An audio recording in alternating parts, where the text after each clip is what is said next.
نبی کریم صلی اللہ علیہ وسلم کی خدمت میں حاضر ہوئی، بہت غمزدہ، چہرے سے معلوم ہوتا تھا کہ بہت پریشان ہے۔ فرمایا کیا ہوا؟ لگتا ہے کہ کوئی پریشانی ہے، چہرے کے آثار بتا رہے ہیں کوئی مشکل ہے۔ عرض کرنے لگی کہ رات کو ایک خواب دیکھا ہے جسے بیان کرتے ہوئے بھی ڈر لگ رہا ہے۔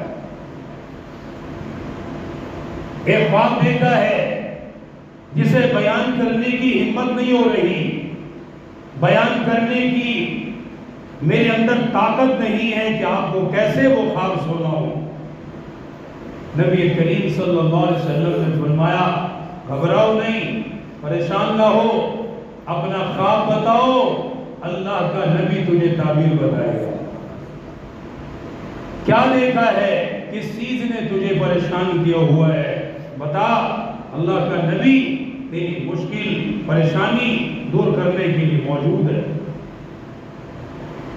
ام فضل کو ہمت ہوئی، عرض کرنے لگی یا رسول اللہ صلی اللہ تعالی علیہ وآلہ وسلم، رات کو میں نے خواب دیکھا، آپ کے جسم کا ایک ٹکڑا کٹ کر میری گود میں آیا، آپ کے جسم کا ایک ٹکڑا کٹ کر میری گود میں آیا، مجھے ڈر لگ رہا ہے، آپ کے جسم کا ٹکڑا میں نے دیکھا اور وہ ٹکڑا میری گود میں ڈالا گیا، اپنی گود میں لے کر بیٹھی ہوئی ہو۔ اللہ کے نبی، اس خواب کی وجہ سے بڑی پریشانی ہے، یہ خواب مجھے بڑا پریشان کر رہا ہے۔ اللہ کے پاک پیغمبر مسکرانے لگے، فرمایا پریشانی والی بات کوئی نہیں، گھبرانے والی بات کوئی نہیں، فرمایا یہ تو بشارت ہے، عنقریب میری بیٹی فاطمہ کے گھر بیٹے کی ولادت ہوگی، اللہ بیٹا عطا کرے گا، تیری گود میں ڈالا جائے گا، تیری گود میں رکھا جائے گا۔ فرمایا چاچی گھبرانے کی ضرورت کوئی نہیں، پریشان ہونے کی ضرورت کوئی نہیں، یہ تو نواسے کی بشارت ہے، یہ تو بیٹے کی خوشخبری ہے۔ حضرت ام فضل فرماتی ہے چند دن کے بعد حضرت امام حسین کی ولادت ہوئی، میری گود میں رکھا گیا، میں اٹھا کر اللہ کے نبی کے پاس لائی، میں نے آپ کی گود میں ڈالا، آپ نے فرمایا یہ تیرا خواب ہے جو تو نے دیکھا، یہ میرا نواسا اس کی تعبیر ہے۔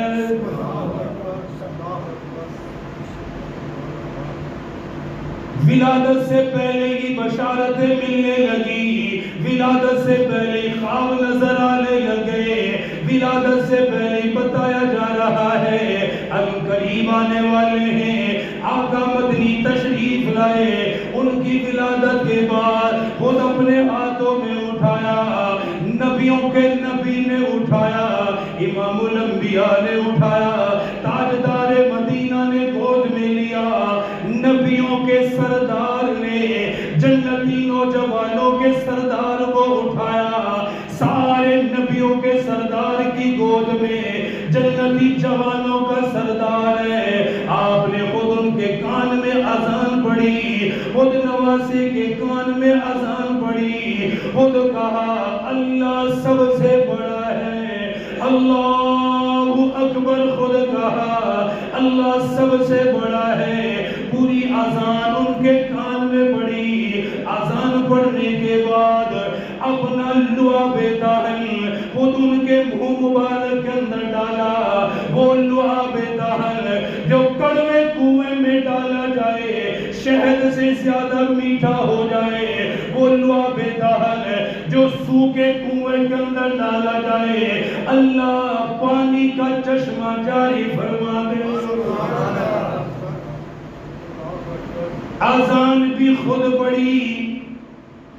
گھٹی بھی خود دی، لعاب دہن بھی دیا، اپنی انگلی مبارک سے شہد بھی چٹایا، اور آپ نے ان کا نام بھی خود رکھا،